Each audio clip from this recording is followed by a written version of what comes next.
Right, the next iPhone, one of the most successful gadgets ever. Last week it helped Apple overtake Microsoft as the world's biggest technology company. But as sales grow, so do complaints. Frozen screens, Wi-Fi refusing to function. Often when owners take their phone to Apple, it refuses to pay for repairs, claiming the phones have been water damaged and so aren't covered by warranty. But we've looked into some of these cases and we think it's time Apple took another look too. Touchscreens, GPS, the internet, mobile phones continue to become more high-tech each year. But some of the more sophisticated features are the ones you can't see. And it's one of these hidden bits of technology that's causing some of you grief. It's called a liquid contact indicator. Normally they're found on the inside of phones, but the iPhone has two of them you can see from the outside. One in the headphone jack and one in the charger port. They work a little bit like litmus paper. When water touches it, it turns red and is designed to help manufacturers work out whether your phone has been damaged by water, but some viewers have told us that isn't always the case. I know for a fact that my iPhone hadn't been near water, but when I went to the Apple shop, they just said it's been immersed in water, and as such, you'll have to buy a new phone, Mr. Kelly, and it's tough luck. My iPhone has had the occasional raindrop on the screen. It's not been dropped in a cup of water, it's not been dropped in a puddle, and I couldn't see how there was any way that it had been water damaged. The Apple user guide states that if your phone has been damaged by water, then it's not serviceable. That means you can't get a repair without paying for it, and your warranty is void. But the big question is, just because the indicators on the outside turn red, does that mean your phone has actually been damaged by water? And does Apple bother to check?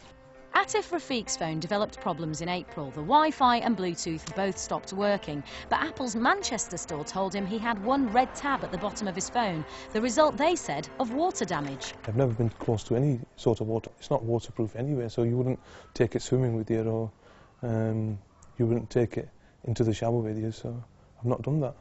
It was the same story when he called Apple customer service. They were adamant if the tab had turned red, there was evidence of liquid damage. The result, his warranty was void. I'm no engineer, so I can't be sure if his phone has been damaged by water. That's why I've drafted in a team of tech heads to do the fiddly bit for me. Before we opened Atif's phone, we noticed that there was a red tab on the outside. However, when we opened it inside, the main board had no damage whatsoever. When Atif's phone was opened by my engineers, we had noticed that Apple hadn't opened it in the first place. Without Apple actually opening it, how can they prove that there's liquid damage to that device? Mark's team inspected Atif's phone thoroughly and its internal indicators were clearly white, a sure sign that there was no water damage inside. So are Apple being thorough enough with their own checks? Their employees do appear reluctant to check the inside of iPhones, as we found out on a visit to one of their stores. You never open these units. You never open them? You'll never get it sitting right. I've never known them ever to have to open a phone up. The person I saw did a quick visual examination of the phone and then went straight to look at the bottom of the phone. He didn't open the phone up at all. He told me that there was a sensor on the bottom of the phone that had changed from white to red. That indicated water damage, and that water damage was not covered by the Apple warranty. He didn't take anything apart. He gave me the handset back and said because the one red tab was red, the warranty was invalidated. So what is turning these outside indicators red? Are they too sensitive? Some customers in the USA think they are. They've just filed a lawsuit against Apple. They say the company has blamed moisture, even sweat, for turning the tab red.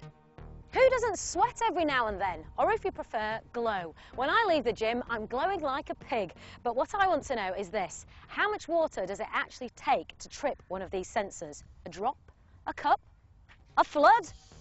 We made a number of calls to Apple, posing as a customer with one red sensor. They listed several reasons why sensors could be triggered without actually dropping the phone in a puddle or the loo. These included having it near a shower and using it in that old British friend, the rain.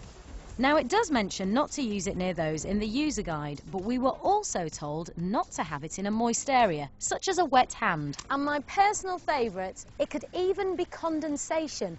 Better not breathe on it then. So if a mere drop of rain, condensation or sweat can make your outside indicators go red, how many iPhone owners are walking around with voided warranties? and not realising. We checked 15 iPhones at random and 3 had red tabs. The owners had no idea. That sucks. I'm sorry. Never got any water in it, not at all. I'm 100% sure about that. I checked my phone, as I said, it's got a case on it as well, so I'm very surprised. Yeah, I am surprised that the tab is red. And I would be a little annoyed if they wouldn't cover my phone under warranty. But others were fortunate. Despite the way they handle their phones, their indicators hadn't turned red. I sit in the bath on my phone, so I'm quite lucky then, not really. So I'm all right. We wouldn't recommend doing that. And one more thing we wouldn't recommend, that's opening up your iPhone yourself. When we did it, we made sure we used expert engineers.